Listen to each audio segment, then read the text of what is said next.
Je suis le docteur Louis Fouché, je ne parle pas du tout au nom de la PHM, je parle en mon nom et je parle au nom d'un collectif qui s'appelle Réinfo Covid, qui réunit 350 chercheurs, enseignants, universitaires, etc. Je n'ai pas de conflit d'intérêt dans cette histoire et c'est la première question que vous devriez poser à tous ceux qui l'ouvrent dans cette histoire. Donc non, je suis absolument opposé au reconfinement, je pense que c'est une mesure qui est complètement irresponsable. C'est une mesure qui, en médecine, vous savez, on pèse la balance des bénéfices et des risques. Les bénéfices sur l'épidémie sont extrêmement discutables et discutés. Les effets secondaires, les effets collatéraux, par contre, eux, on les a bien vus sur le premier confinement. Il ne faut pas confiner les Français.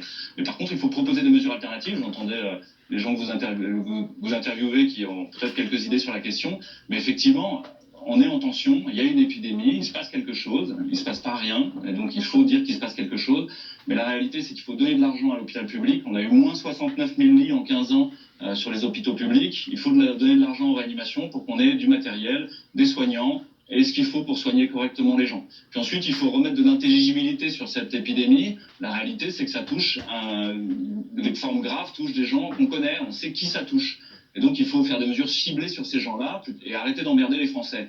Donc, il faut donner des Comme au masques Québec. aux gens qui sont âgés, aux gens qui sont fragiles, aux gens qui ont peur, aux gens qui ont des comorbidités, aux gens qui sont hypertendus, diabétiques et obèses. Vous dites qu'il ne faut pas reconfiner. Vous pouvez nous donner pour quelles raisons il ne faut pas reconfiner? Pourquoi il ne faut pas reconfiner? Parce qu'il y a des effets collatéraux systémiques qui sont absolument majeurs et que dans la balance bénéfice-risque, eh ben, les risques l'emportent beaucoup sur les bénéfices dans cette épidémie. Et voilà. Les effets collatéraux majeurs, ils sont à la fois sanitaires, sociaux, économiques, systémiques. Sanitaires, vous avez des infarctus non revascularisés sur le premier confinement, des gens qui ne sont pas venus, ils avaient mal dans la poitrine, ils ne sont pas venus, ils se sont retrouvés avec un cœur à la caisse en insuffisance cardiaque terminale. Vous avez des cancers, des leucémies, des lymphomes qui ont 3, 6 mois, 7 mois de retard diagnostique et thérapeutique. Et on voit des formes qu'on ne voyait plus depuis 30 ans, avec des pertes de chance en termes de pronostic qui sont majeures et qui vont largement compenser les morts du Covid, hein, et même bien plus. Vous avez des personnes âgées qui déclinent au niveau cognitif très très rapidement, d'être isolées socialement, d'être derrière des masques. Et ben nous, on a des témoignages d'orthophonistes qui nous disent de semaine en semaine, ils reconnaissent plus un éléphant d'un lapin. Puis la semaine d'après, ils savent plus ce que c'est qu'une carotte. Pareil, vous avez des enfants en crèche qui sont avec des tatas masqués toute la journée, qui n'ont pas le droit de les toucher.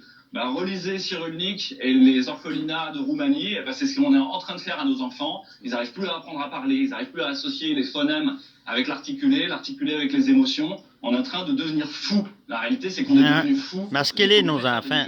Ciblés. Donc, comme je vous l'ai dit, laissez les médecins prescrire l'hydroxychloroquine, le Zitromax et le zinc. La balance bénéfice-risque, même si vous ne savez pas si ça va vraiment bien marcher, ben, il faut le faire. Il y a tellement peu de risques et il y a tellement de bénéfices potentiels. Laissez-les faire et arrêtez d'essayer de vendre le remdesivir. Éclairer les conflits d'intérêts dans cette histoire auprès du conseil scientifique, auprès du gouvernement et auprès de la NSM. Je veux dire, ça, c'est le travail des journalistes.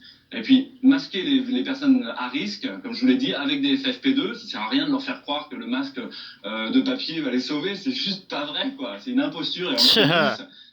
Et puis, laisser les restaurants travailler, laisser les autres travailler, etc. Et puis, donner des sous à l'hôpital. Le plus gros scandale sanitaire du siècle.